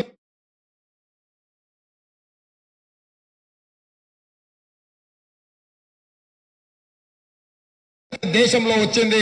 దీనికి కారణం దేశంలో నరేంద్ర మోడీ అయితే రాష్ట్రంలో కల్వకుంట్ల చంద్రశేఖరరావు అన్న సంగతి మా మిత్రులకు నేను తెలియజేయదలుచుకున్నా. మిత్రులారా, మీరు ఆలోచన చేయండి. మనం ప్రభుత్వాన్ని ఎన్నుకుంటున్నాము అని అంటే, ప్రజలు ఓటేస్తున్నారంటే పేద ప్రజల యొక్క సంక్షేమం కోసం, ఈ దేశంలో నివసిస్తున్న ప్రజల యొక్క ఆస్తుల ప్రాణమాన రక్షణ కోసం ప్రభుత్వాలు పనిచేయాలి. కానీ ఇవాళ ఆ ప్రభుత్వాన్ని చూసే మనం భయంగా బతికే పరిస్థితులు ఈ దేశంలో దాపురించినాయి. అందుకే ఈరోజు ఈ పరిస్థితులను అధిగమించడానికి 75 సంవత్సరాల స్వతంత్ర స్ఫూర్తిని తీసుకొని, మహాత్మా గాంధీ గారిని స్ఫూర్తిగా తీసుకొని మన నాయకుడు రాహుల్ గాంధీ గారు కన్యాకుమారి నుంచి కశ్మీర్ వరకు 150 రోజులు 4000 కిలోమీటర్లు మండు టెండల్లో, మంచు కొండల్లో పాదయాత్ర చేసి ఈ దేశ ప్రజలకు నేను ఉన్నాను, ఏ మైనారిటీలు కూడా ఆత్మరక్షణ కోసం, ఏ మైనారిటీలు కూడా ప్రాణ రక్షణ కోసం భయపడాల్సిన అవసరం లేదు, మీరు ఆత్మస్థైర్యంతో ఉండండి, మీకు అండగా మేము ఉంటాము అని చెప్పి రాహుల్ గాంధీ గారు పాదయాత్ర చేసిండు.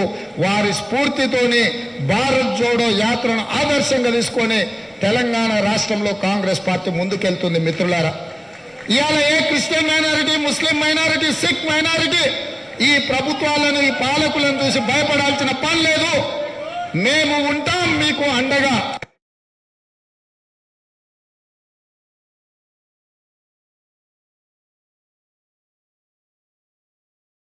కమాండ్మెంట్స్ ను తప్పకుండా మా ఎన్నికల manifesto committee chairman Sridhar Babu గారికి నేను పంపిస్తాను.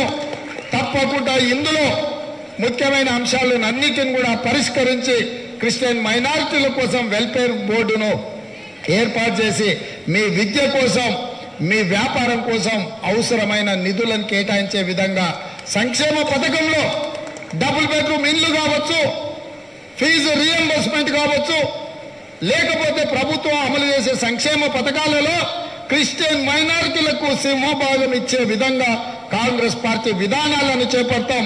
తప్పకుండా ఇందులో ఈ 10 కమాండ్మెంట్స్ లో ఉన్న ముఖ్యమైన అంశాలను కాంగ్రెస్ పార్టీ ఎన్నికల మేనిఫెస్టోలో పొందుపరిచే విధంగా చర్యలు తీసుకోవడం జరుగుతుంది. మిత్రులారా,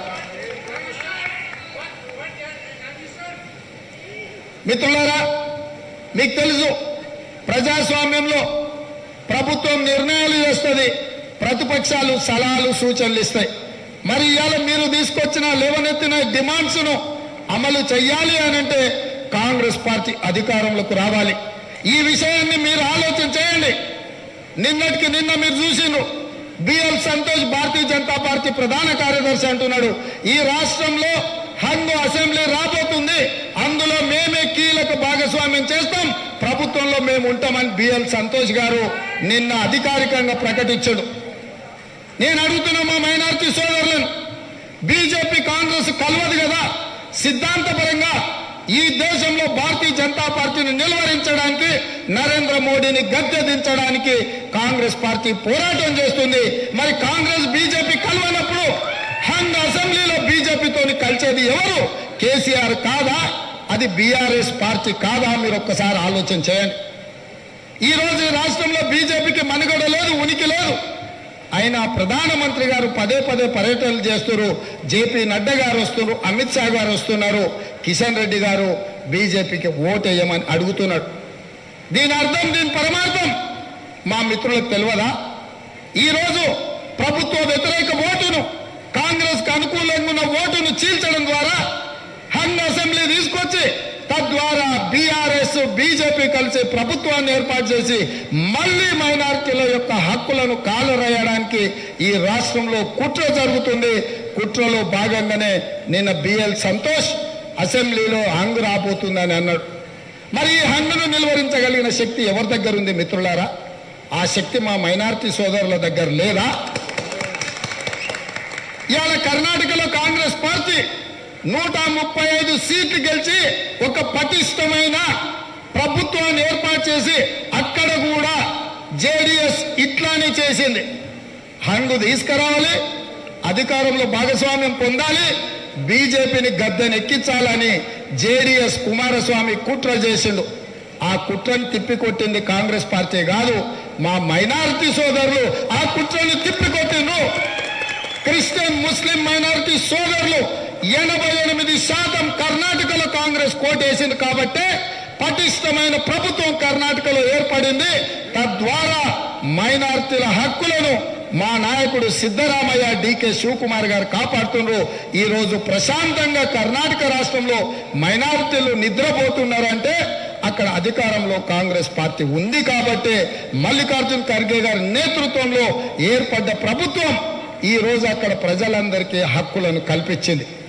మరి మిత్రులారా, కర్ణాటకలో సాధ్యమైన 88% మైనారిటీల ఓట్లు కాంగ్రెస్ కేసినప్పుడు తెలంగాణలో ఎందుకు సాధ్యం కాదు?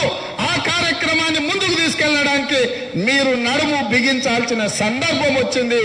మీరే కార్యసాధకులై ఈ రోజు కాంగ్రెస్ పార్టీకి అండగా నిలబడండి. ఏ విధంగా అయితే మల్కాజ్గిరి పార్లమెంటులో ఇవాళ భారతదేశంలోని అతిపెద్ద పార్లమెంటు నియోజకవర్గం 35 లక్షల ఓట్లు, నరేంద్ర మోడీ, అమిత్ షా పార్లమెంట్లు 2 కలిపితే కూడా మన మల్కాజ్గిరి అంత కాదు. అట్లాంటి పార్లమెంటులో మీరు నన్ను గెలిపించిండ్రు, మీరు నన్ను నిలబెట్టిండ్రు. కేసీఆర్ కొడంగల్లో పడగొట్టినని విర్రవీగుతుంటే మల్కాజ్గిరిలో మీరు నిలబెట్టిండ్రు, నిటారుగా కొట్లవాడమన్నారు. ప్రశ్నించే గొంతుకై పేదలకు, బలహీన వర్గాలకు, పీడితులకు, తాడితులకు, వీకర్ సెక్షన్స్ తరఫున ప్రశ్నించే గొంతుగా కమ్మన్నారు. మీ గొంతుగా ఈ రోజు జాతీయ స్థాయిలో వినిపిస్తున్న శ్రీమతి సోనియా గాంధీ, మల్లికార్జున్ ఖర్గే గారు ఆశీర్వదించి కాంగ్రెస్ పార్టీ అధ్యక్షుడిని చేసింది. ఇవాళ ఇక్కడ నించొని పెద్దలు చిదంబరం గారు హాజరైన ఈ సభలో మాట్లాడుతుందంటే ఈ బలము, ఈ శక్తినిచ్చింది మీరు అనుకుంటే గెలిపిస్తారు, మీరు అనుకుంటే పడగొడతారు. కర్ణాటకలో ఎట్లయితే మా మైనార్టీ సోదరులు 88% కాంగ్రెస్ కండగా నిలబడ్డారో ఈ రాష్ట్రంలో 90% మైనారిటీలు కాంగ్రెస్ కండగా నిలబడండి. 90 సీట్లు ఎట్లా గెలువమో మనము చూద్దాం, మీరు చూద్దరు. ఇవాళ భాష చూడండి, బీఆర్ఎస్ కాంగ్రెస్ నే తిడుతుంది, కేసీఆర్, కేటీఆర్ సోనియా గాంధీనే దూషిస్తున్నారు. బీజేపీ నరేంద్ర మోడీ, అమిత్ షా, బండి సంజయ్ లేకపోతే కిషన్ రెడ్డి కాంగ్రెస్ నే తిడుతున్నారు, శ్రీమతి సోనియా గాంధీ గారిని దూషిస్తున్నారు. బీఆర్ఎస్, బీజేపీ వాళ్ళని ఫెవికల్ బంధం, వాళ్ళు తిట్టిందంటే మనల్ని వ్యతిరేకిస్తున్నారు, మనల్ని ఓడించాలనుకుంటున్నారు, మనల్ని పడగొట్టాలనుకుంటున్నారు. మరి ఎంఐఎం ఎందుకు తిడుతుందో? ఇవాళ మీరు ఎంఐఎం చూడండి, ప్రతి సభలో, ప్రతి సమావేశంలో ఇవాళ కాంగ్రెస్ పార్టీని తిడుతున్నారు, సోనియా గాంధీ గారిని దూషిస్తున్నారు. సోనియా గాంధీ గారు చేసిన తప్పేంది? ప్రధానమంత్రి తీసుకోకపోవడం త్యాగం చేయడమా? తెలంగాణ బిడ్డ పివి నరసింహారావును ప్రధానమంత్రిని చేయడమా? ఆర్థిక నిపుణుడు మన్మోహన్ సింగ్ గారిని ప్రధానమంత్రిని చేయడమా? రాజకీయ దురంధరుడు ప్రణబ్ ముఖర్జీని రాష్ట్రపతిని చేయడమా? లేకపోతే ఇవాళ ఈ దేశంలో అన్ని పదవులను త్యాగం చేసి ప్రధానమంత్రి, రాష్ట్రపతి లాంటి పదవులను తీసుకోకుండా గాంధీ కుటుంబం, రాహుల్ గాంధీ గారు కాంగ్రెస్ పార్టీ అధ్యక్ష పదవి కూడా త్యాగం చేసి మల్లికార్జున్ ఖర్గే అని 6 అడుగుల ఎత్తు ఆజానుభావుడు, మన హైదరాబాద్ రాష్ట్రం, మన బిడ్డ, మన దళిత బిడ్డ, 55 సంవత్సరాలు ఈ దేశంలో సేవ చేసిన మల్లికార్జున్ ఖర్గే గారిని కాంగ్రెస్ పార్టీ అధ్యక్షుని చేసినందుకు బీఆర్ఎస్, బీజేపీ, ఎంఐఎం కాంగ్రెస్ పార్టీని తిడుతుందా అని నేను అడుగుతున్నా. ఇవాళ ఎంఐఎంకో లేకపోతే బీజేపీకో, బీఆర్ఎస్కో ఒక దళితుడు అధ్యక్షుడు కాగలరా? మీరొక్కసారి ఆలోచన చేయండి. ఇవాళ కాంగ్రెస్ పార్టీకి మన బిడ్డ మన ప్రాంతం వాడు ఒక దళిత బిడ్డ అధ్యక్షుడు కాగలిగాడు. ఒక ఆర్థిక నిపుణుడు, ఒక సిక్ మైనారిటీ మన్మోహన్ సింగ్ గారు ఈ దేశానికి ప్రధానమంత్రి అయ్యాడు, ప్రణబ్ ముఖర్జీ రాష్ట్రపతి అయ్యాడు. ఇవన్నీ ఎట్లా సాధ్యమైనవి మిత్రులారా?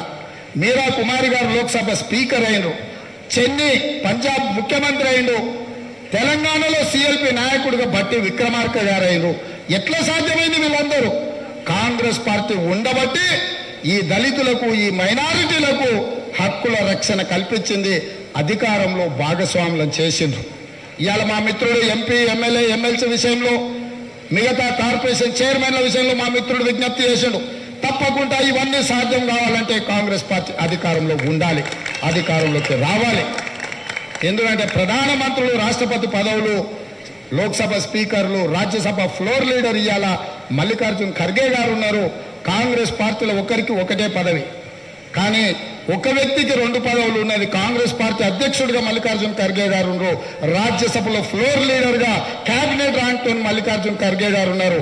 ఆయన మన బిడ్డ, మన దళిత బిడ్డ. కాంగ్రెస్ పార్టీలో అంత గొప్ప గౌరవం దళితులకు దక్కింది. బీజేపీలో అవకాశం ఉందా అని నేను అడుగుతున్నా. బీఆర్ఎస్ లో ఇస్తారా? కొప్పుల ఈశ్వర్ పక్కన కూర్చుంటే ఒక దళిత బిడ్డ ప్రెస్ మీట్ లో కూర్చుంటేనే కేసీఆర్ సహించలే, కుర్చీలో నుంచి లేపి బయటకు వెళ్ళగొట్టిండు. ఒక మాదిగ బిడ్డకు కూడా మంత్రివర్గంలో స్థానం ఇయ్యలే. తన సహచార మంత్రిని పక్కన కూర్చుంటేనే సహించలేనోడు ఇవాళ కేసీఆర్ అయితే, ఇవాళ మాదిగ సామాజిక వర్గానికి మంత్రివర్గంలోనే స్థానం ఇయ్యనోడు కేసీఆర్ అయితే, వీళ్ళ వల్ల ఈ దళితులకు, గిరిజనులకు మేలు జరుగుతుందా? మీరు ఆలోచన చేయండి మిత్రులారా. అందుకే ఇవాళ నేను సూటిగా మా మిత్రులకు చెప్పదలుచుకున్నా, రాబోయే ఎన్నికలు, తెలంగాణ ఎన్నికలు ఈ దేశ రాజకీయాలను మలుపు తిప్పే ఎన్నికలు. కర్ణాటకలో కాంగ్రెస్ గెలిస్తే ఈ దేశంలోనే మోడీ కుర్చీ కదిలింది, మోడీ గద్దె దిగుతాడనే సందేశాన్ని కర్ణాటక నుంచి ఇచ్చింది.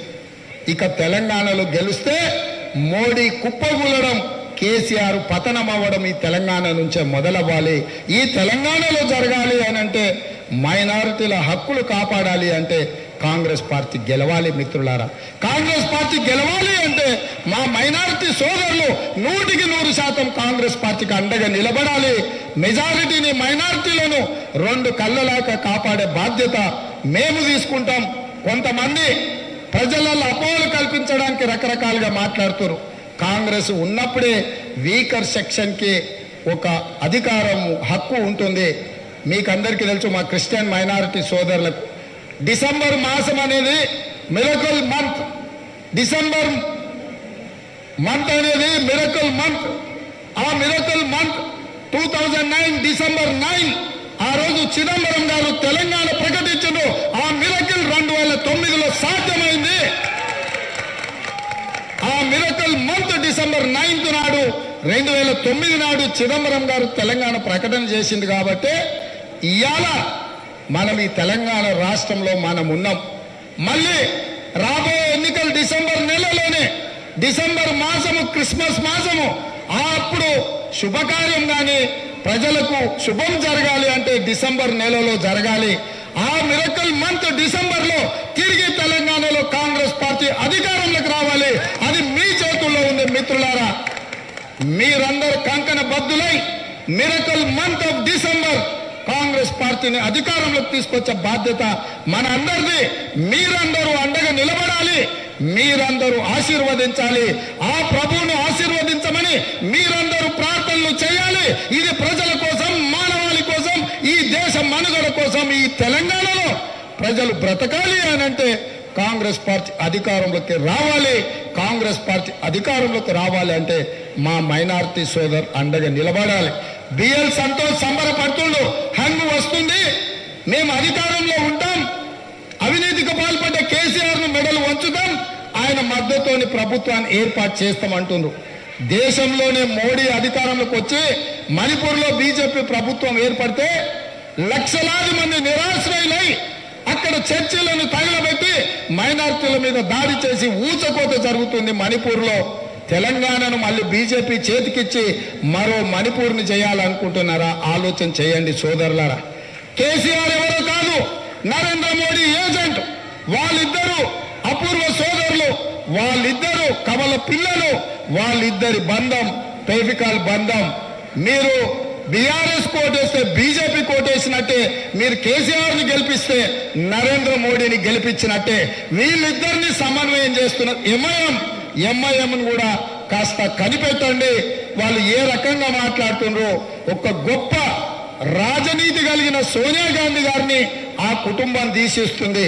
నన్ను తెచ్చినా పర్వాలేదు, తెలంగాణ రాష్ట్రంలో కాంగ్రెస్ ను విమర్శించినా పర్వాలేదు, కానీ అసదుద్దీన్ ఓవైసీ గారు మీరు సోనియా గాంధీ గురించి మాట్లాడుతున్నారు. మీరు గుర్తు పెట్టుకోండి, భారీ మూల్యం చెల్లించాల్సి ఉంటుంది. సోనియా గాంధీ గారి గురించి మాట్లాడితే, సోనియా గాంధీ గారిని దూషిస్తే, ఈ తెలంగాణ రాష్ట్రం ఇచ్చిన తెలంగాణ తల్లి సోనియమ్మ, మన కన్న తల్లిని ఎవడైనా దూషిస్తే కన్న కొడుకులుగా తల తెగిపడే వరకు ఎట్లా కొట్లాడతామో, సోనియా గాంధీ గారి గురించి ఎవరు తప్పుడు మాటలు మాట్లాడినా ప్రతి కాంగ్రెస్ పార్టీ కార్యకర్త ఆ విధంగానే నిలబడి కొట్లాడతాడు.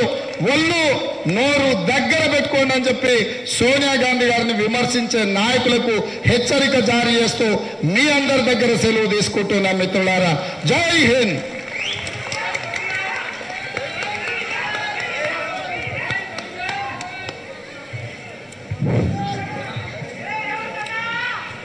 ఈ యొక్క కార్యక్రమాన్ని విజయవంతం చేసినటువంటి క్రిస్టియన్ కోఆర్డినేషన్ కమిటీ అందరికీ కూడా వారి యొక్క ధన్యవాదాలు తెలియజేస్తూ, మరి రేవంత్ అన్న నాయకత్వంలో డిసెంబర్ 25వ తారీఖు నాడు, డిసెంబర్ 15వ తారీఖు నాడు ఫలితాలు వస్తే డిసెంబర్ 25 ఫస్ట్ క్రిస్మస్ వస్తుంది.